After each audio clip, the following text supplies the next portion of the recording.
Hi, welcome to Sacred Intelligence, and I'm your host, Dr. Terrell Curry Avery, and I'm joined by my co-host, Susan Bainbridge. We are so excited that you decided to join us for our first episode.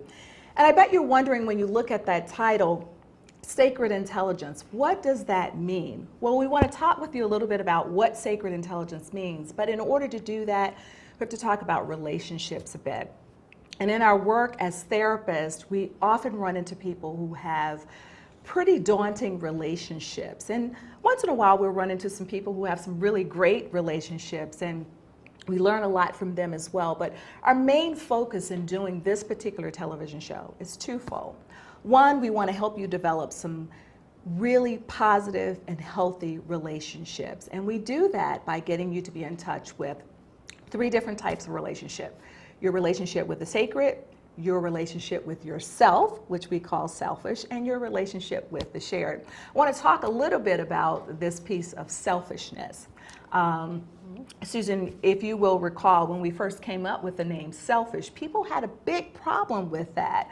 What does it mean to be selfish? And in our work, we think it's really good for you to be selfish because particularly as women, we don't spend enough time taking care of ourselves. So our mission is to help you deepen your sacred, selfish, and shared relationships.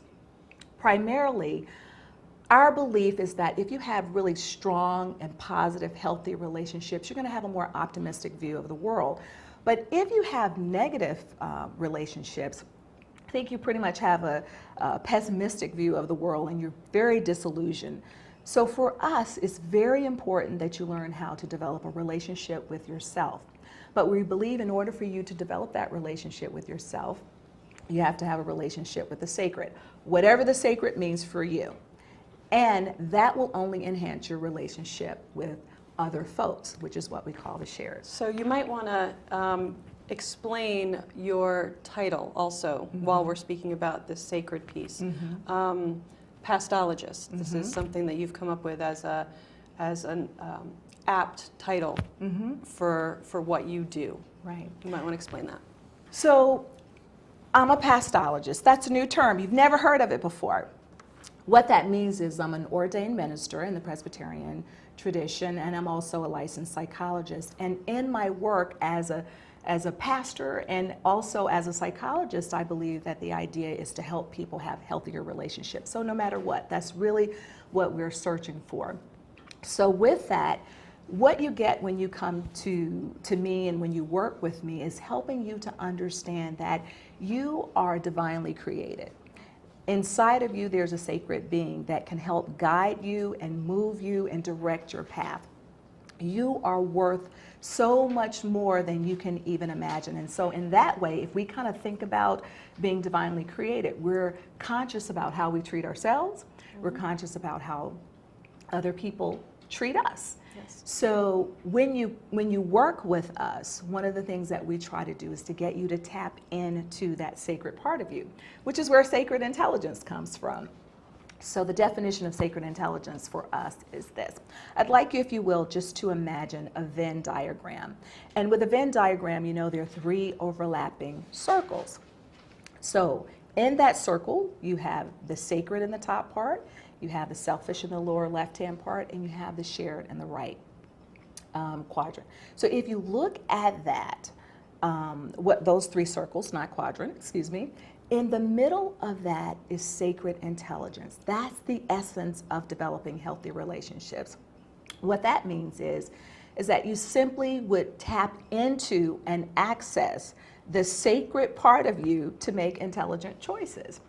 If you realize that there's a sacredness that exists within you, you'll make very different choices in life. That is a term that we've come up with to help explain what we're hoping people will develop over time, will access over time. Some people come to us and they don't recognize it at all. Again, it's not something that we push, but it's really something that we kind of help them explore and to really think about. And it doesn't have to be from any particular religious or spiritual tradition. We've worked with people from all different walks of life and certainly all different religious backgrounds and spiritual belief systems. And we actually work with people who don't believe at all. Absolutely. Absolutely. So we do a lot of work with anybody who's interested in developing healthy relationships, but we do explore it. And part of, I think, what that means in terms of relationships, the shared part is that, especially in my own faith tradition, one of the things that we talk a lot about is recognizing that of the divine in other people. And I think being able to access your own sacred source also can help lead you to recognizing that within other people. Right. And that helps with the shared relationships as well. And if we really kind of thought about that, Susan, if we looked at other people as being divinely created, we really would watch what we say to them. We would watch the things that we do. And unfortunately, all too often, people who are recognizing their divine source, people who tend to go to church maybe every week, people who say they're very spiritual, unfortunately, they sometimes lose the very thing that they say that they have, because we have plenty of people who we talk to who have been wounded by religion. Absolutely. And that's really very devastating. And what's even more devastating is that when people follow their faith leaders, for instance, or follow other people in their churches, and they run after them and they believe in what they say, and somewhere along that line, they begin to follow the person and not the divine source, so that when they are abused, it's really more about, now I've begun to follow this person. And that's really the sad part about it. So what we want to do is to help people to really tap into that divine source within themselves, because if you do that, then automatically you will be able to say, wait a minute, what you're telling me is not right. That doesn't feel good to me. So it's unfortunate that we have instances of where really, again, faith leaders have abused the very people who've come to the church for healing. And trust me, we're not here to really beat up on any particular church tradition or any particular faith. We're just saying, it's important for you to know who you are and that there's a divine source that loves you unconditionally. And if you know and believe that this divine source loves you unconditionally, you can develop a discipline of where you can listen to that source, and that source will guide you and it will direct you throughout your life. Help you understand that when you meet people who are not good for you, that little voice inside of your head would say, wait a minute, stop, that person is not good for you. But most of the time we don't listen to it, right? Because especially if that person is just so gorgeous or such a hunk or whatever the case might be, we let other things get in the way. So what we really want to do with the purpose of this show is to help you learn how to use what we call the golden rules of sacred intelligence, helping you to learn how to access and tap into your sacred intelligence. Giving solid tools Sure. to use to get there. Yeah, and so that's what we hope to do at the end of the show, is to give you tools afterwards. We will have, each week, we'll have guests to appear on the show, one or two guests, depending on what the topic is for the time. But we will look at shows that deal with things like finances. We might look at things that are dealing with, like today's guest will be here to talk about breast cancer. We might look at issues dealing with race. We might look at issues dealing with poverty. Whatever the case may be, whatever we look at in life, whatever our relationships are, they could be broken down to those three categories: sacred, selfish, and shared. So we're excited that you're joining us today, and we're excited about our guests who will be coming up shortly. But before we do that, I wondered, Susan, if you could talk a little bit about what your experience has been as a therapist and what draws you to this particular work that we do. So my personal background is as a licensed alcohol and drug counselor. When I began studying that particular piece of the overall mental health picture, I became very interested in neurochemistry, neurobiology, and studying with anybody who would teach me. So I've really, while I'm not a prescriber, I'm not an APRN or an MD or any of those things, I find that I'm able to help people look at the possibilities for different things that might correct brain chemistry imbalances, for instance. So there's that piece that seems a little less maybe tuned into the sacred. Mm-hmm. But my feeling is that if people are more balanced, they're much more able to absorb and learn from what we have to offer them. If somebody suffers from very extreme anxiety, they might have trouble calming their minds enough to really hear what you're saying in session and really learn some of the tools, whether it's relaxation techniques or whatever that might be. If it's somebody who's very depressed, they might be very, as we were talking about earlier, very pessimistic and have sort of a negative outlook on life. And then it's very difficult for them to even accept that some of the tools that we offer could possibly be successful, because that's one of the things that happens when you're depressed, is that it's very, very difficult to see something hopeful. So those are the sorts of things that I think some of the brain chemistry stuff can address, is to get the edge off of some of those things that may be causing turmoil that we can control, whether it's through medication, I refer to prescribers who can help with that, or whether it's through nutrition, supplements, whether it's whatever it might be, just to get people to a place where they're more ready to hear and absorb what we have to say. But I think one of the other things that you do as well is that you are able to talk with them about the medications that they have been prescribed to help them understand a little bit more, and also to ask questions. This is what you need to ask your prescribing physician about, etc. Because often we don't know. We just decide that, okay, my doctor said take this, so I'm going to take it. But what we've found is that people will come to us and complain about, I don't like how this is feeling. And what I know that you're really good at doing is helping them to kind of think about the side effects, know what the side effects are, to think about what the uses of the medication is. I think you're also really, really strong with helping them to understand, okay, you've only been taking the drug for a day, so you need give to it a chance. give it a chance. But it's really interesting how we come to this work, because for me, I have always been, I grew up in a family of people who believe in just helping. So I think I'm just naturally a therapist. And I also grew up as well in a family who was really steeped in the faith and in religion. It's always been very a strong part of who I am. But what brings me in particular to this current work is the fact that I started my career working with adolescents.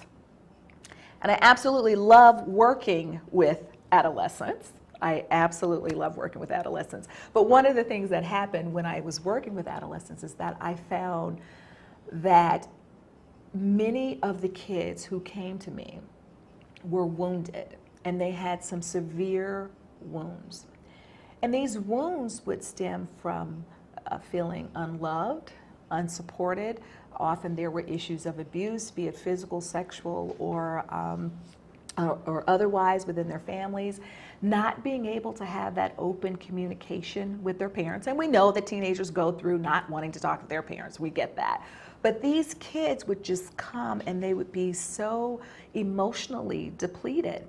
And what I learned in my experience of working with them was they were wounded because their parents were wounded, and they were taking this over into their relationships with how they were raising their kids.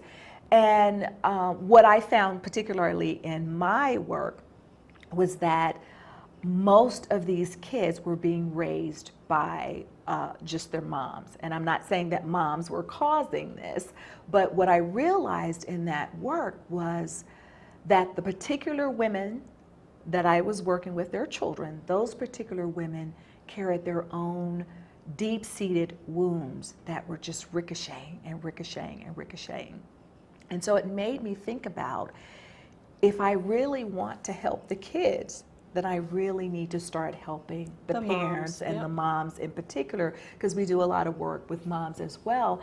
And it's been so amazing to work with women and just to help them unfold things that have happened to them years and years and years ago that perhaps they thought they had dealt with, and in fact, still affecting their everyday decisions in ways that they may not be aware of at all.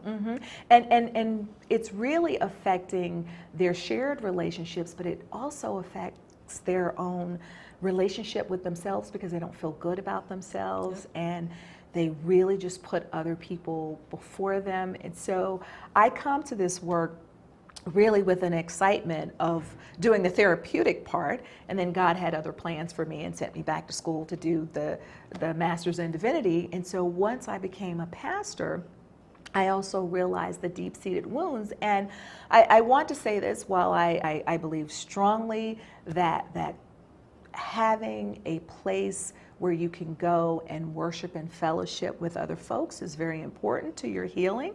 That's your shared relationship. And I strongly, strongly believe in prayer, but I believe that in addition to prayer, there are things that we have to do, because I don't believe that God is going to just come down here and do everything that needs to be done. We have to do the work. So that's why we're merging the psychological and the theology together, because there is a lot of work that we need to do. So that's why we come to this table today, and we are going to be bringing you lots and lots of topics that we will be discussing, and some might be topics that are going on in the news today, and you'll say, well, what on earth does that have to do with our sacred, selfish, and shared relationships? Or what does that have to do with our sacred intelligence? Well, we're going to tell you about it.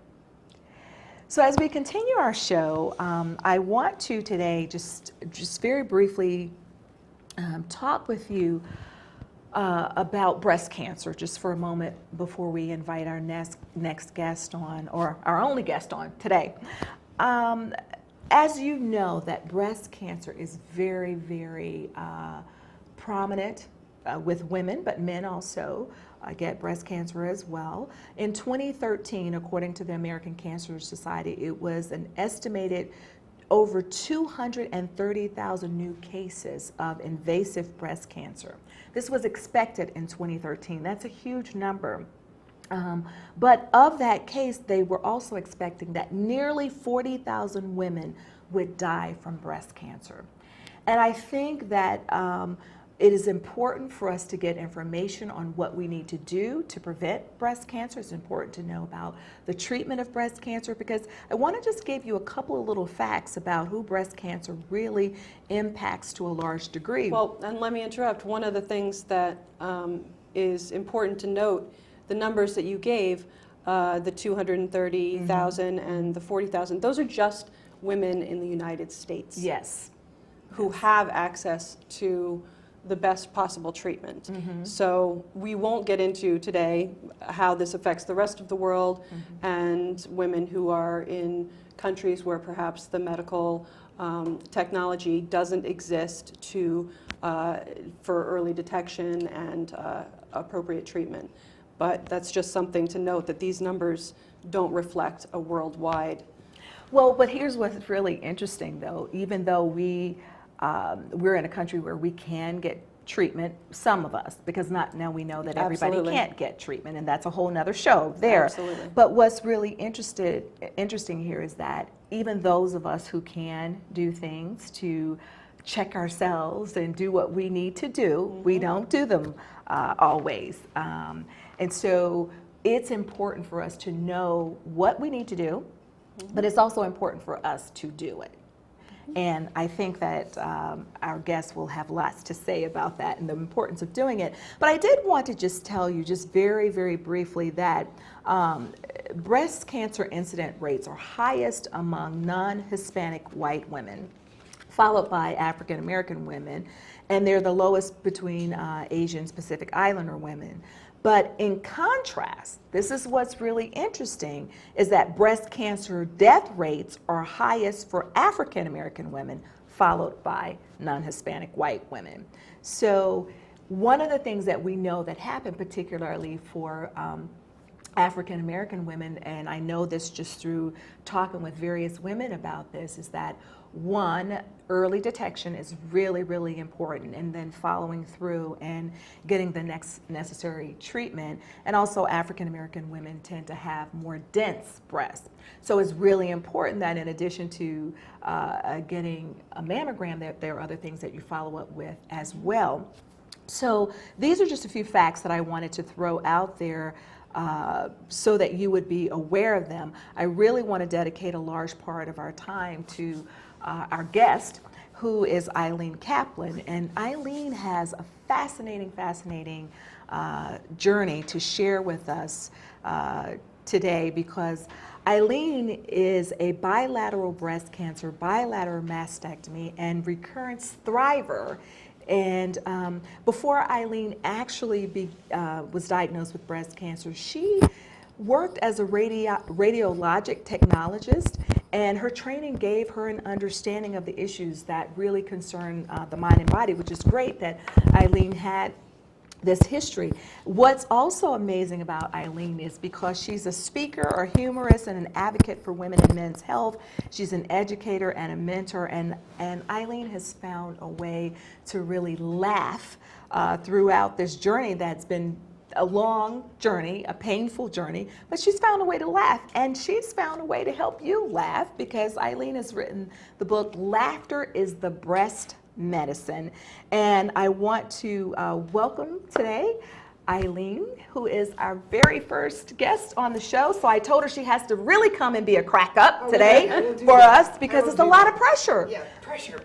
Yes, yes. So welcome, Eileen, and thank you so much. Thanks so much for having me. Yes, Yeah, this is a pleasure. Yes.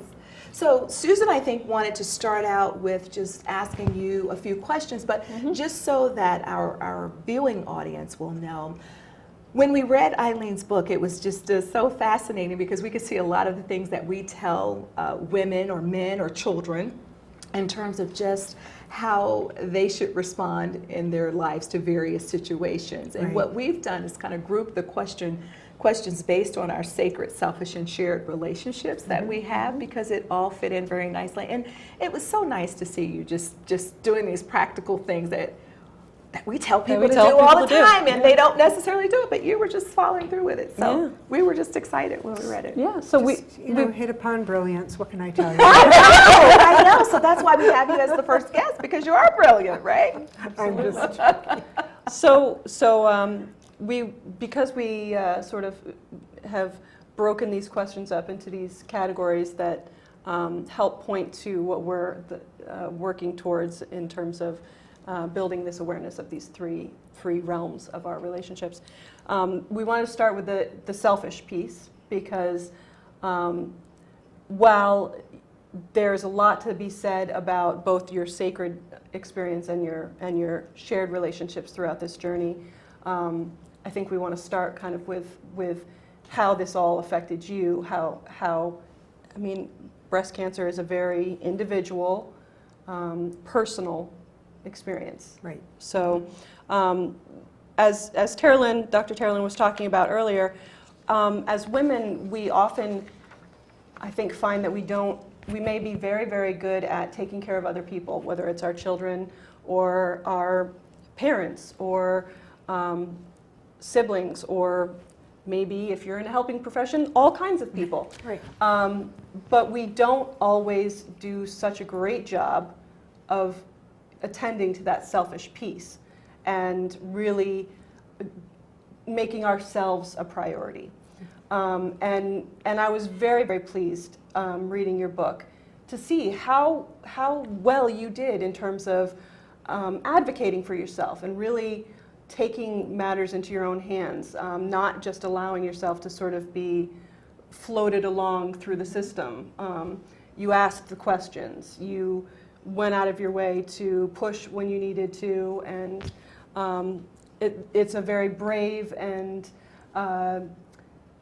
wonderful thing that you did. Thank you. So I just wanted to start by asking how your cancer was discovered, and I love this part of the story. I love the whole story, but this part was very amusing to me, the Okay. very beginning piece. Well, you know, I found it's very important to have a breast buddy. Everybody should have a breast buddy. And that just isn't choosing someone to come up and tickle your breasts every month. You mean we can't have them to do that? Well, you can if you'd like. But you would like to be very selective. Okay. Yes. Okay? And a breast buddy is just someone, your BFF, your sister, your Husband's best friend. Your husband's best friend, to remind you once a month to check those breasts. Mm-hmm. It's not to say that it is going to prevent you from having cancer, Mm-hmm. but prevention is the best way you can fix it faster. You know, if you find it early, you can fix it faster. And I had a breast cancer buddy who happened to be my husband's best friend. And we're all a huge bunch of characters that have been together for many, many, many, many years. And we all have wild senses of humor. Excellent. And we can torture each other and pick on each other at any given time. So he came home from a fishing trip with my husband. They were fishing, and he took a shower. He had to run to a meeting, and he said, "Oh, Eileen," he came out with my "How You Check Your Breast" little tab from the shower hanging on his breast pocket. And he said, "Have you checked your breasts lately?" I mean, it's just like. And I said, "Actually, Kenny, I have, so don't worry about that today." So he just, he just rattles on and on and on. And then he just never forgets anything. So he called me once a month to remind me to check my breasts. So you didn't even ask for this particular service from him? No. This was something that he... No. How As a matter of fact- wonderful. Yeah, and as a matter of fact, one time when I was speaking, he said, "Eileen, I haven't really heard you speak yet." I said, "Good." I said, "I don't want you there making fun and making fun of me in the back Heckling row, you. heckling," and because he would do that. He said, I promise, I will be quiet, I will be still." And when I finished, he stood up and he said, "Does anybody need a breast buddy?" I mean, But I think you that's gotta love cute. him. You That's- just gotta yeah. love him. Yeah. Unfortunately, we have lost this treasure in our lives due to a very tragic accident at the end of goodness, I'm February. So sorry. And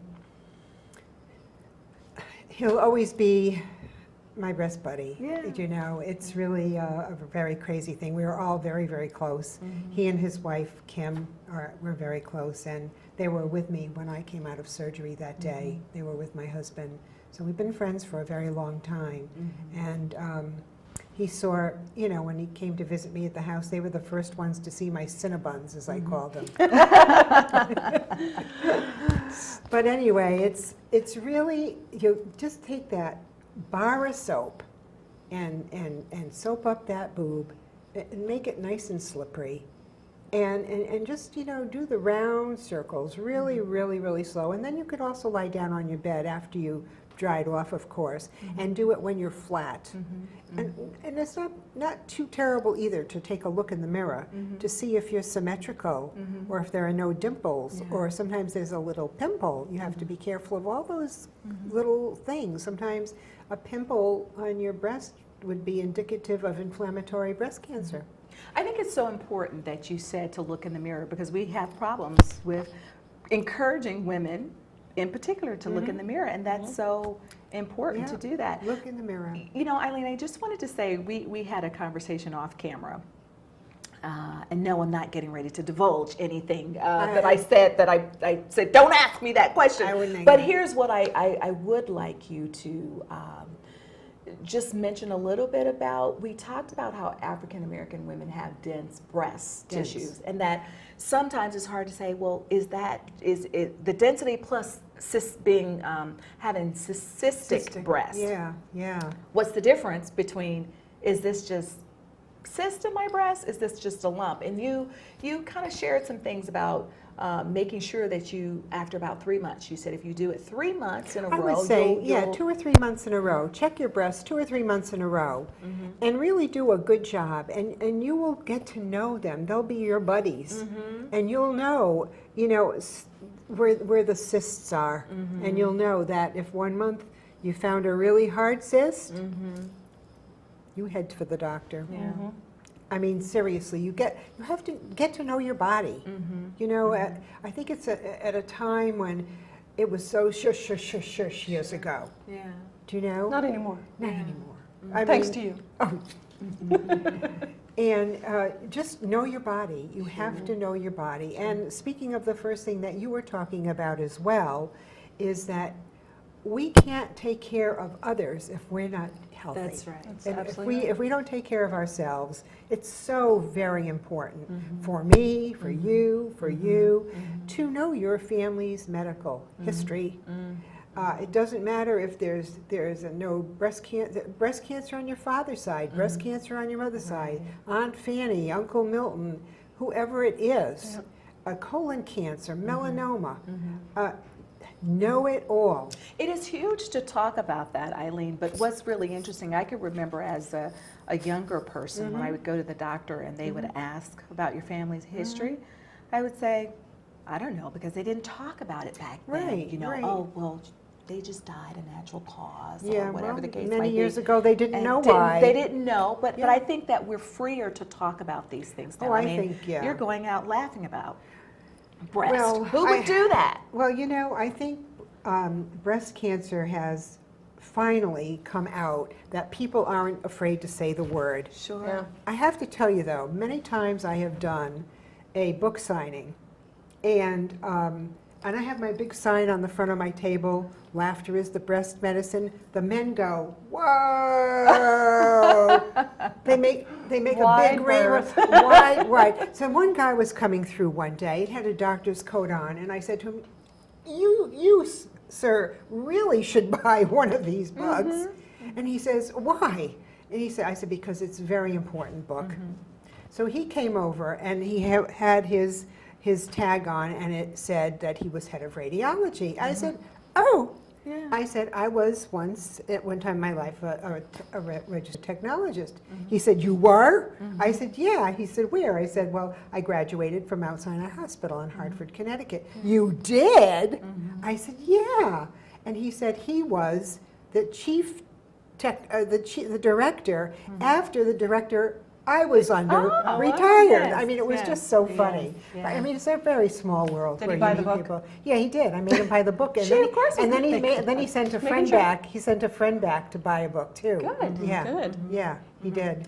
So, because I want to move us forward, Go we ahead. have Go, lots go. of questions that Go, we go. want to ask you. But I just want to say that one of the things I think was really funny in the book of you, really a sign of you taking charge, was when you called your primary care physician for an appointment after you discovered your lump, and they said, well, you have an appointment next week. It can Right. probably wait till then. Right. And you took You weren't charge, gonna listen to that? and you That's- call your that's it. gynecologist and got an appointment the next That's day. it. You just take Yeah. charge. You do not have to listen to anybody's answers. You just grab it, hold it, take charge, be your advocate, because that will get you where you have to be. Don't be afraid to ask questions. Don't be afraid. Even have to ask the question twice. Yes. Do you know? But I wasn't going to wait. I mean, who would wait? Sure. But a lot of women have to wait. They have to wait to get in to see a doctor, then they have to wait 2 weeks until the report comes back, and then they have to wait for the lumpectomy report, and I find that so sad. Yes. Where I was, it was bing, bing, bing, just like That's that, right. very fast. And often we feel badly if we're pushing our doctors, because we as women, many women are taught, oh no, you just have to wait for the response. You need to be assertive. Oh, Even women absolutely. who are assertive in other Yep. areas will just believe whatever That's their true. doctors say. It's true. And for the receptionist to say to you, oh, can't you wait until next week? Right. No, honey, I can't I wait can't until wait. next week because I want to know. Yeah. Yes. I knew what it was. I Yes. knew what it was. The minute I slid up the right side, Mm-hmm. I felt it, and I knew it was a tumor. Actually, my oncologist told me that it had probably been there for 5 years. Wow. So this is that 5-year thing that they give you, you know, when you've had surgery and Yes. everything, and just say the 5-year Yeah. point is, because 5 years it takes for a lot of them to grow, Right. you know? So tell us about your decision, though. 'Cause I Yeah. really thought this was fascinating. What are you doing with the mic there? I'm Just throwing you it throwing away. it off? So tell us about your decision to have your bilateral mastectomy. Well, I found a tumor here. I had a lumpectomy. I had chemotherapy. I had radiation therapy.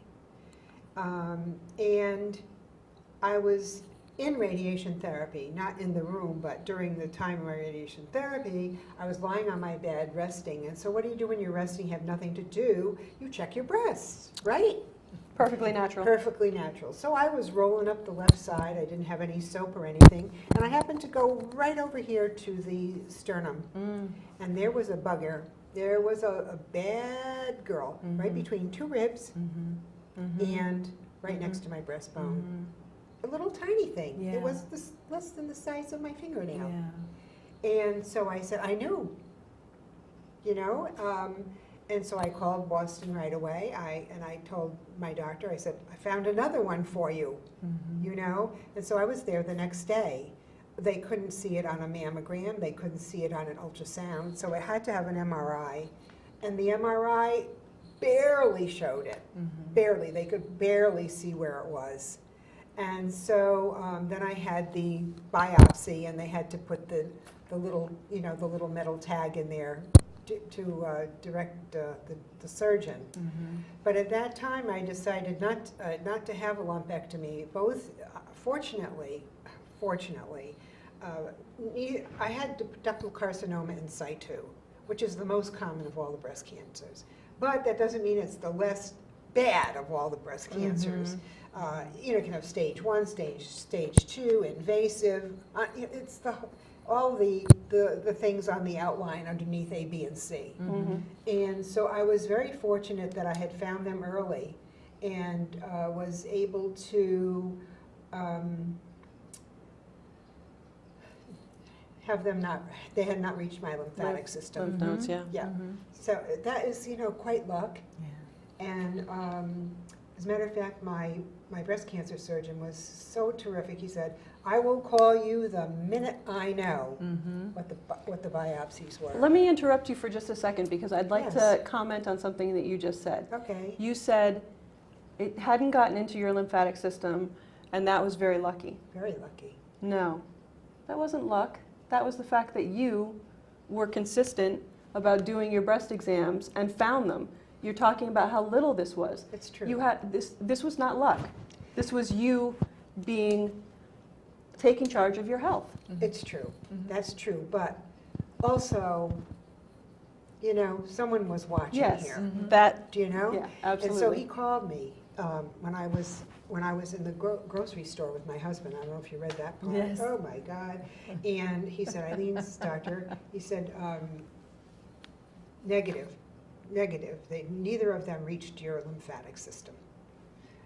And so I started crying in the grocery store. I was going, oh my God! They're not in my lymphatic system. Yay, yay! You know, and I was crying in the grocery store. My husband was a couple of aisles over, and he heard me. They're not in my lymph system. And the crazy thing, and people are looking around, you know, who is this crazy woman?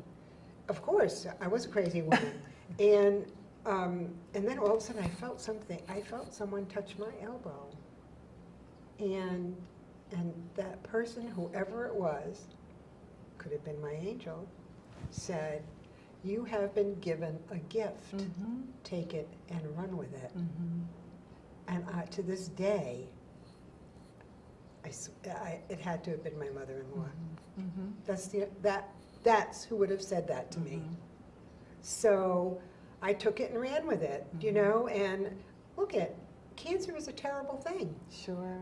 Someone said to me one time, how can you laugh at cancer? And I said, I'm not laughing at cancer. I said, I'm laughing in cancer's face. Exactly. Absolutely. Taking charge, being tough. It's not an easy thing. We cried. You know, we cried. Of course you're going to cry. And my husband said to me, I wish I could take it away from you.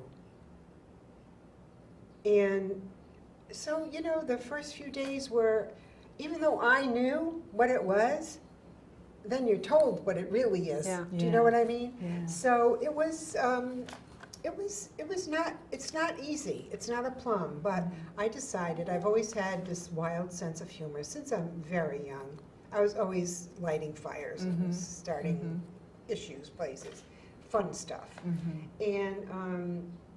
And so I just, my daughter Marcy said to me, she says, Mom, here, we're going to handle it here. She's a social worker. She says, we're going to turn every negative into a positive. I said, okay, we'll practice that. It's very hard to do, you know Yes, that. it is. You have in your brain is black. And to make it white, you have to work really hard at it. You have to practice.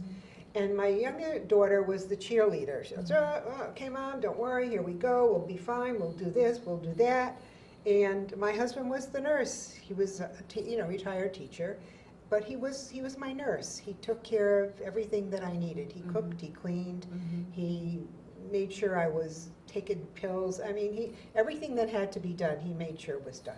And I think one of the things that you really are talking about now is about our shared relationships that we have with other folks, right? Because you had to have people in your life who were also supportive, and that helps you. You know, you tapped into this great part of you as being a humorist, and then they allowed you to be who you are as well. I don't think they could have controlled you, but the fact that they support medication. But I think the fact that they supported you and that your daughters were really good about being your cheerleader and just saying, Mom, you can do this. And one of the things that I think is really amazing, we don't want to tell you everything that's in the book. Again, laughter is the best medicine. But one of the things is about your decision not to have reconstructive therapy. I just thought that was so amazing because for me, it showed what strong self-worth that you must have. But tell us about your decision. What was, you've already told me what you were thinking about, but in a couple of words, what was your defining moment when you said, I'm not doing this? You know, I'm a kind of person that makes fast decisions. Wipe it on, wipe it off.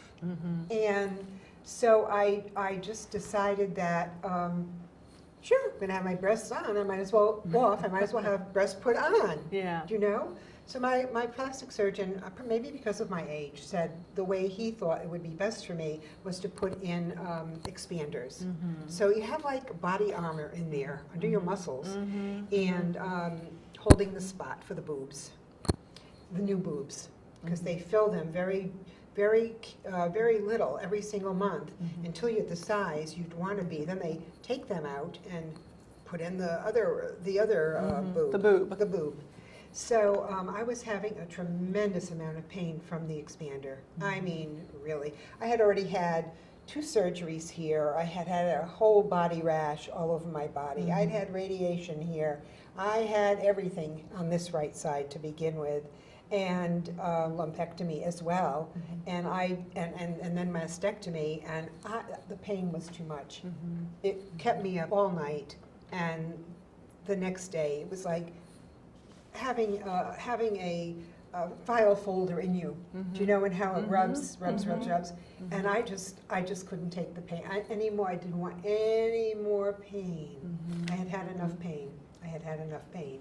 So when I went into to the hospital to meet my breast cancer, my plastic surgeon, and he said, well, we're chugging down the hall, and he puts his arm around me. He said, are we going to fill one today, or are we going to fill both today? I said, how about none? And he said, oh, I think we have to sit down and talk. And I said, yes. I said, Dr. Kirkwood, I said, it's more than I can handle. I just let me go, take them out, let me be sleek, ditchy. I mean, and there wasn't really a good plastic surgery he could do after he took them out to repair. He would have been cutting the loose system again, and he said it would have been so painful. And I thanked him for that. So here I have 2 ditches, and I call them my Shar-Pei because they're wrinkled. And they've always been my Shar-Pei. And someone said to me one time, "Where are your dogs?" I said, "What do you mean?" He says, "It's in the book here." He says, "You have 2 Shar-Pei." I said, "There's one here and one here." I said, "And the glorious thing is, I don't have to pick up their poop, I don't have to water them, and I don't kick off over their watering bowl." Yeah.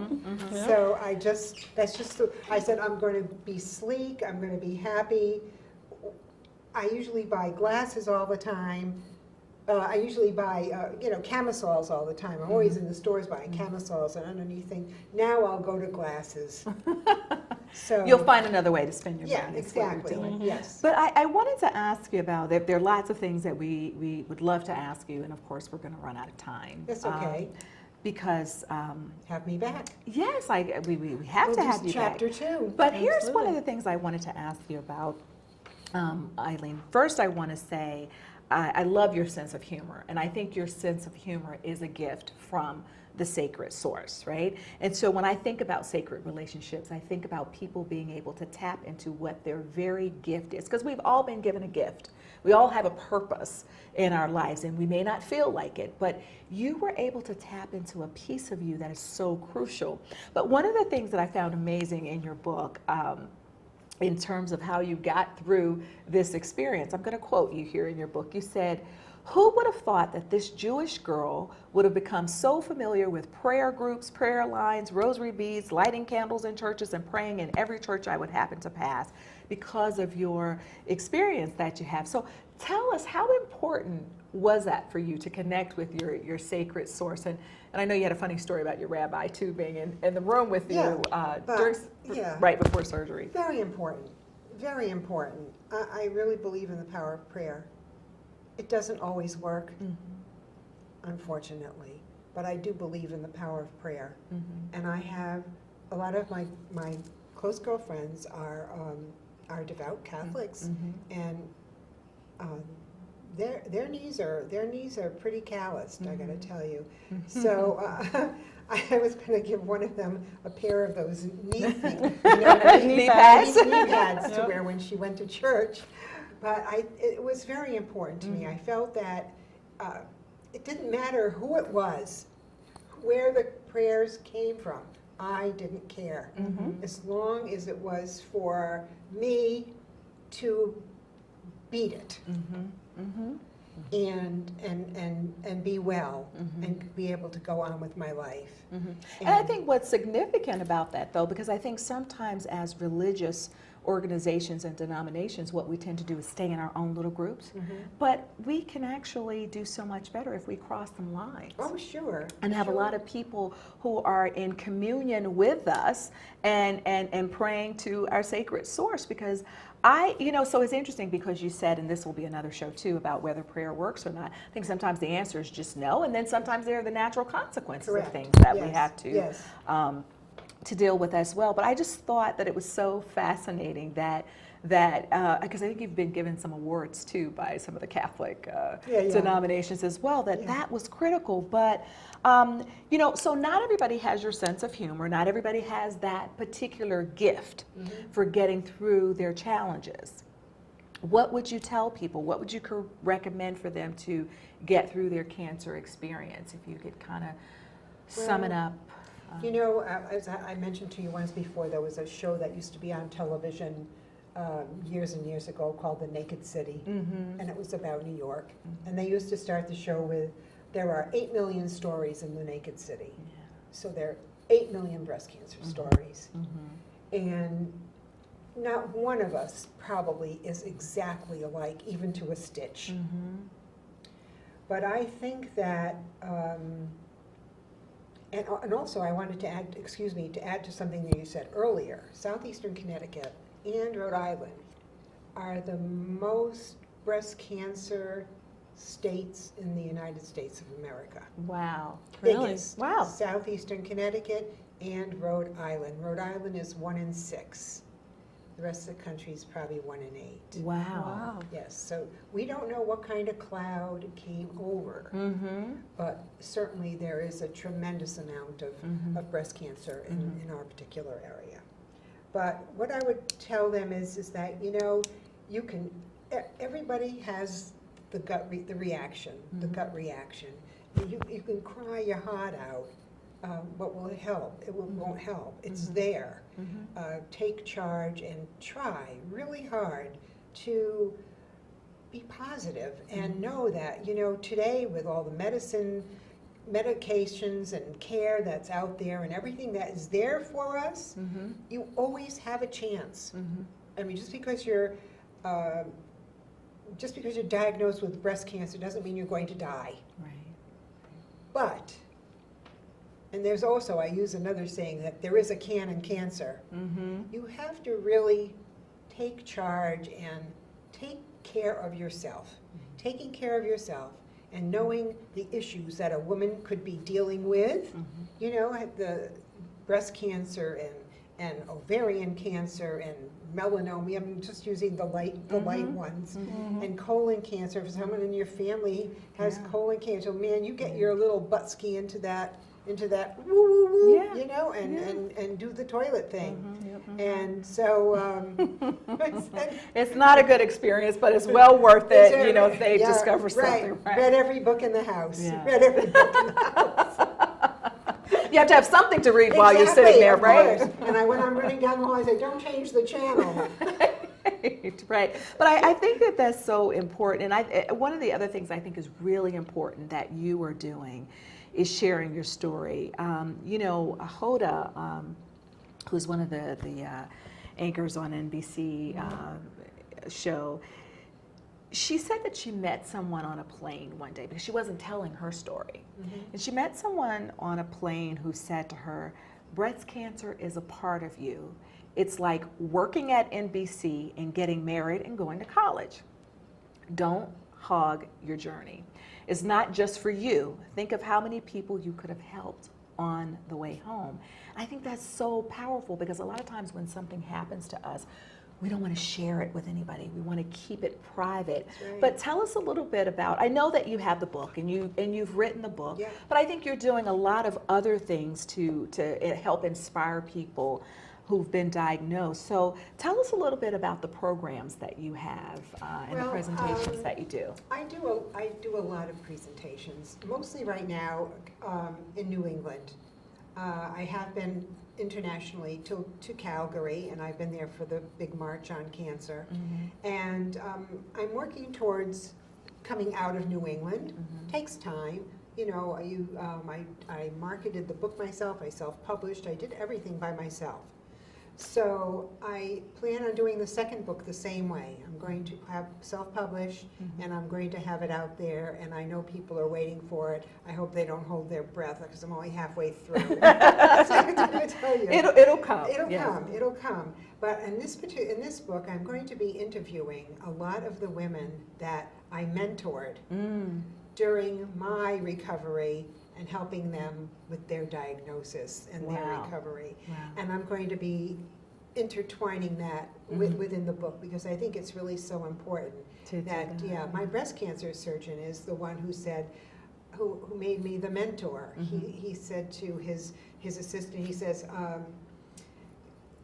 see if Eileen will mentor this person. Tell her we have a client for her. Right. And so they'll say, Eileen, this is so-and-so, so-and-so. They'll check with both parties to see if they will talk with each other. And we talk to each other. Yeah. So here's the thing, Eileen, what I wonder is how can people get in touch with you? Because there's so much more for you to say and to talk about, but we have to wrap up. Okay. So tell people how to get in touch with you. Eileen Kaplan can be reached by eileenakaplan.com on the web. Just go to Laughter is the Breast Medicine will bring you to my website as well. And A lot of people know me, so you can just, my book is in a lot of the bookstores around locally, and you can order it through Barnes & Noble, you can order it through Amazon and Kindle. So bottom line is there's no excuse. You can get in touch with you. You can get in touch with what me, I want to yes. do really quickly, and I apologize that we can't put this up on the screen because we're having technical difficulties, but there are some golden rules for sacred intelligence, and it's really about tapping into those sources. So I just want to say, from the sacred relationship place, one, just connect with your sacred source. Two, listen for the directions from your sacred source, and just accept the things that you can and cannot change, and change the things that you can. In terms of just the selfish relationships, just really quickly, is about focusing on your strengths, which was your laughter. Reframe your circumstances, be your self-advocate, and keep searching for the best treatments. I realize I'm going through this really quickly, but you all have DVRs, and you can go back through and listen to it again. And then for the shared relationships, realize that you're not alone. And that's really crucial, and ask for support, because oftentimes we don't ask for support from other people. No. And then accept when people are also saying, can I help you? And we're like, no, you don't need to help me. But recognize too, and I think that this is crucial, recognize that other people are going through their own feelings about your diagnosis. And then Right. what do you do with that as well? So those are some really important rules for being able to access and tap into your sacred intelligence. We've really enjoyed having you. Thank you, so Eileen, much. for being here. We thank you so hope much. that you all will join us next time for our show. The show airs on Thursday nights Okay. on Metrocast, so from 6 to 7. And I just want to point out really quickly that in Willimantic on October 8th from 8:30 a.m. to 2 p.m. outside of Wyndham High School, you can go for free mammograms that will be offered to women who are 40 and older who've not had a mammogram in 12 months.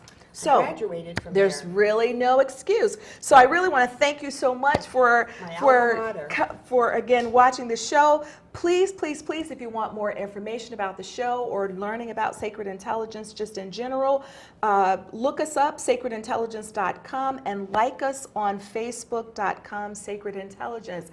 And until next time, we pray that you will begin to access and utilize your sacred intelligence. Thank you. Thank you for watching, and thank you for coming. Oh, my pleasure, absolute pleasure. Thank you again. Thanks.